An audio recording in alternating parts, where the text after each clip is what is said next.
calaykum maalinimo wanaagsan isku soo noqod wanaagsan maanta waxaynu qaadan doonaa maadada physiology-ga inoo ahayd mid taxana casharkii shanaad ayaynu maraynaa casharkaani maanta waxaynu ku baran doonaa qodob aad muhiim u ah oo ah membrane potential waxaynu kaga hadli doonaa laba qodob oo aad muhiim u ah midka koowaad aynu kaga hadlayno oo ah introduction to membrane potential inaynu wax badan ka sheegno waxa uu yahay horta laba waxaynu ka sheegi doonaa insha Allah types of membrane potential labadaas aynu kaga hadli doono oo ah action potential iyo resting potential billahi jalla wa ala dhamaadka casharkan insha Allah waxaan rajeynayaa inaad la gaari doonto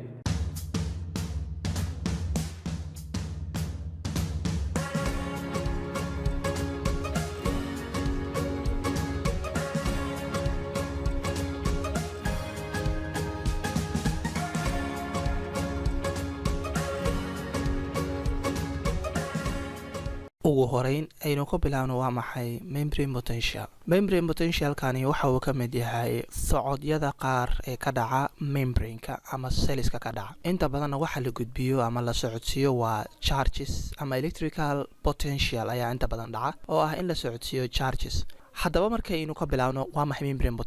membrane potential waa the difference in electrical potential between interior and exterior of the cell oo ah farqiga gudbinta danabyada loo gudbinayo inta u dhaxaysa selka gudihiisa iyo selka dibadiisaba inta badan waxaynu ognahay in electrical potentialska ama socodka danabyada ay ka jiraan membraneka dhexdiisa ama cell membraneka dhexdiisaba dhammaan unugyada jirkeena qaar ka mid ah unugyada sida unugyada nervaha ama nerve cellka iyo muscle cellska oo ah unugyada muruqa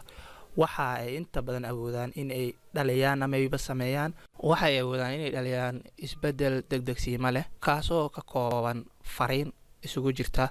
danab iyo kiimiko oo ah electrochemical impulse taasoo inta badan loo isticmaalo in lagu gudbiyo signalska ama fariin wadayaasha loogu gudbinayo neervooyin iyo muscleska xoogkooda ama membranekooda in lagu gudbiyo ayaana inta badan loo isticmaalaa signalskaasi ay dhaliyaan oo ah signalskaasoo loo yaqaano electrochemical impulseska qaybteena hore introductionka haddaynu kusii socno 3 shay ayaa muhiim ah markay dhacayaan ama inta badanba uu dhacayo membrane potential 3 shay muhiimka ah loona baahan yahay in la helo marka uu dhacayo membrane potential la-aantoodana aysan dhicinin ama la-aantoodaba aysan macquul ahayn inuu dhaco membrane potential ayaa ah firstly in la helo cell membrane ama plasma membrane waayo membrane potentialka waa meeshii uu ka dhici lahaa gudbinta tani ee la gudbinayo danabka qodobka labaad ee loo baahan yahay muhiimna ah la-aantiisana aysan dhicaynin membrane potentialka ayaa ah in la helo difference concentration of ions taasoo ay micnaheedu tahay kala duwanaanshaha u dhexeeya ionada badanaanshahooda ama electrolyteska oo ah sida potassiumka bicarbonateka oo kale sodiumka oo kale calciumta oo kale ay dhammaan wax walba electrolytes ama ions ah oo ku jira salka gudihiisa iyo salka dibadiisaba in ay lahaadaan difference concentration oo micnaheedu ay tahay kala duwanaansho dhanka badnaanshaha ah qodobka saddexaad ee muhiimka ah oo ah in la helo selective permeability of membrane oo micnaheedu tahay gudbinta la gudbinayo ionskaasi ama electrolyteskaasi ama electrical chargeska la gudbin doonaba in ay lahaadaan doorasho soo gudbina oo loo yaqaano selective permeability haddii saddexdaasi qodob la helo waxaa dhacaya ama muhiim ah inuu dhaco membrane potential laba awoodood ayaa kaxeeya marka falgalkani labadaas awoodood ee kaxeeya ayaa kala ah chemical driving force iyo electrical driving force chemical driving force waa kala duwanaanshaha badnaanshaha kiimikooyinka midka loo yaqaano electrical driving forcena wuxuu ka qayb qaataa positiveka iyo negatively chargeska ayuu inta badan asna uu xooga saaraa si lagu soo gudbin lahaa haddaba marka meeshanaan kaga dhammaano qaybteena koowaad ee casharka oo ahayd introduction to membrane potential hadda aynu u gudubno types of membrane potential markaynu ka hadlayno marka types of membrane potentialka waa labadaas oo kale ah midka koowaad waa resting potential midka labaadna waa action potential resting potential waa maxay resting potential waxaa loo yaqaanaa is the voltage difference across the neuron membrane when it's not transmitting the signals oo micnaheedu tahay waa voltage waxaa loo yaqaanaa inta badan horta waa xooga danabka ay ku samayso socodka xoogaasi kala duwanaanshaha uu ku dhexmaro neuron membrane-ka oo ah nerve cell-ka membrane-kiisa markii uusan gudbinaynin wax signalis ayaa waxaa loo yaqaanaa xaaladaasi resting potential. Okay, action potential waxay noqonaysaa waa voltage difference across the neuron membrane when it is transmitting the signals along the axons. Markaynu ka hadlayno marka neuronka ama nerve cell-ka qaasa neuronka waxa uu leeyahay marka laga hadlayo main partiskiisa axon, wuxuu leeyahay dendrite, waxa kale uu leeyahay cell body. marka meesha inta badan signalska lagu gudbiyo ama signalskaasi ay maraan waa axonska. marka hadda kan waxay kala duwan yihiin kii hadaa wuxuu ahaa waa xooga awood danabeedka uu ku gudbo farqiga danabyada ay kaga gudbaan mid kale. hadda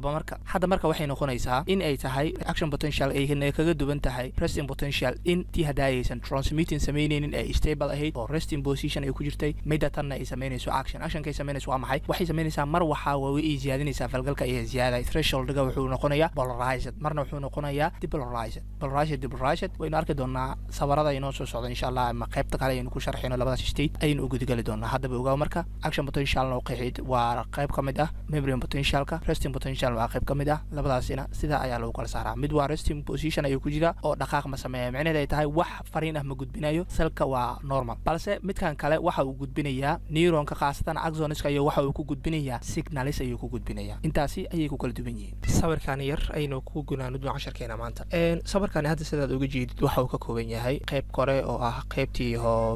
extracellularka ah iyo qaybta gudaha oo selka gudihiisa ah, outer space iyo selka gudihiisa weeyaan. markaynu fiirno marka sawirka koowaad waa resting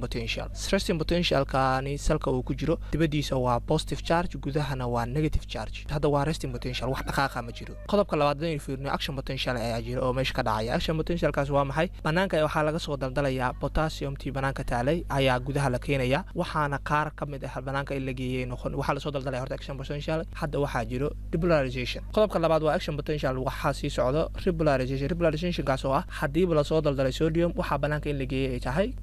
marka in banaanka la geeyo potassium. haddaba waxa ay falgalka marka uu dhamaado dib loogu noqon doonaa resting potential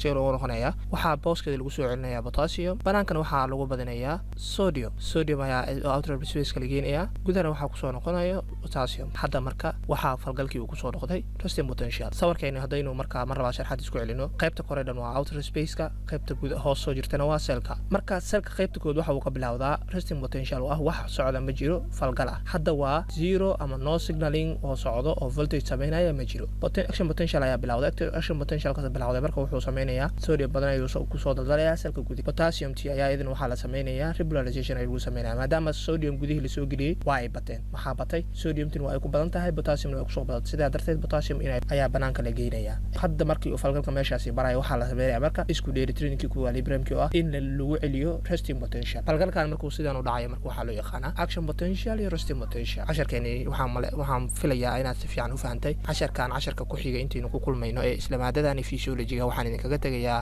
assalaamu calaykum. haddii ay jiraan wax uraaha ama su-aale aad nala wadaagaysid inoogu dhaaf fadlan qaybta hoose ee commentiga. muuqaalkan waxaan kaa codsanaynaa inaad inoo saartid